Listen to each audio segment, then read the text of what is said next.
na hora de aprender, nós vamos conversar sobre operações matemáticas quando eu preciso utilizar, números formados com 3 algarismos e números formados com 2 algarismos. Ah, mas as crianças fazem uma confusão. Para que a gente consiga entender de forma bem legal, eu vou dar uma dica para vocês. Então vamos lá. Primeira coisa que nós precisamos fazer é colocar os números no lugar correto, na ordem correta.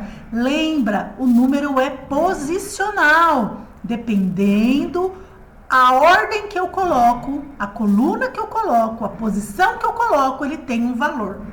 Então, eu não posso errar na hora de colocar. Quando a gente está aprendendo a fazer somas e fazer subtração, colocar dentro do quadro de ordem é algo muito importante para que eu não erre a posição desse número. Depois, quando eu tiver aprendido, já não me confundir mais, aí não há necessidade de desenhar o quadro de ordens mais.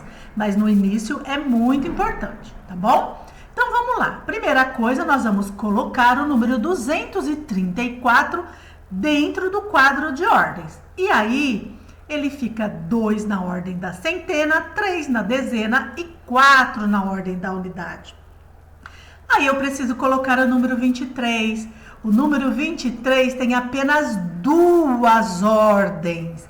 E se ele tem 2 ordens, ele é formado por uma dezena e uma unidade. Então, eu vou colocar 2 na ordem da dezena e 3 na ordem da unidade.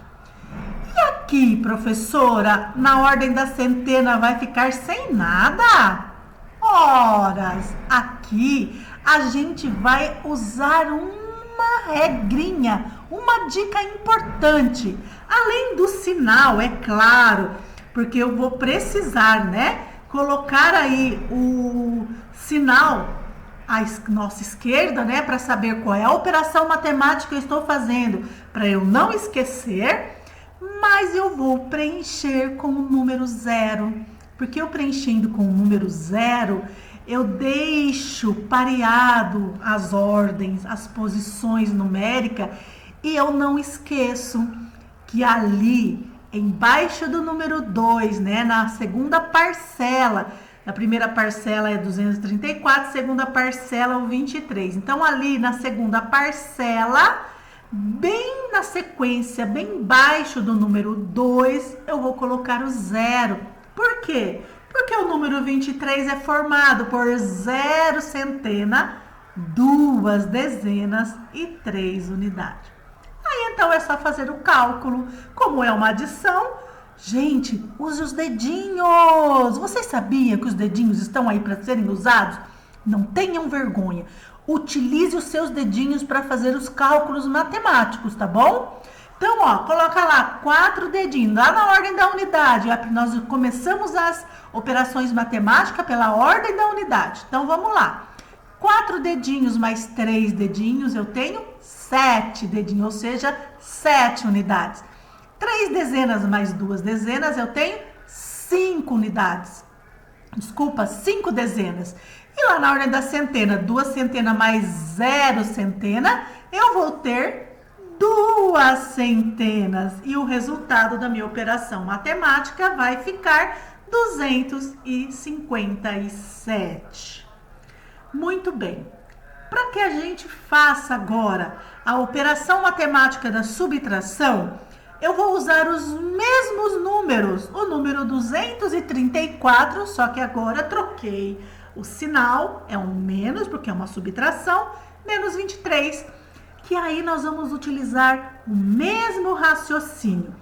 Na primeira parcela, nós vamos colocar o 234, na segunda parcela, nós vamos colocar o número 23, lembrando que aqui o número 23, ele é formado por 2 dezenas e 3 unidades. Então, eu começo na ordem da dezena. E na ordem da centena, para eu não errar, nós vamos colocar um 0, ok? Opa, deixa eu só deixar o zerozinho colorido aí, ok? Então, para não esquecer. Então, 4 dedinhos, tira 3 dedinhos, porque é uma subtração. Eu fico com 1 dedinho. 3 dezenas menos 2 dezenas, eu fico com 1 dezena. E 2 centenas menos nada, eu fico com 0. Olha, eu até colori, deixei colorido os algarismos aqui dos números para vocês verem. O 3, ele é da ordem da unidade, o 4 também, o 2 é da ordem das dezenas, o 3 também, e na ordem das centenas, que eu tenho 2 números vezes 34, aqui eu tenho um 0. Mas a gente não escreve assim ali, mas eu posso colocar aqui no meu quadro de ordens para que eu não erre. E qual será o resultado daí da minha operação matemática? Olha lá, 4 menos 3, 1, 3 menos 2, 1, 2 menos 0, 2. Legal, né? Essa dica de preencher o espaço com o número 0, quando eu não tenho nenhum algarismo para colocar ali, ajuda muito. Essa é uma dica preciosa. Use ela que você vai ver, você não vai errar mais. Tchau e até o próximo vídeo.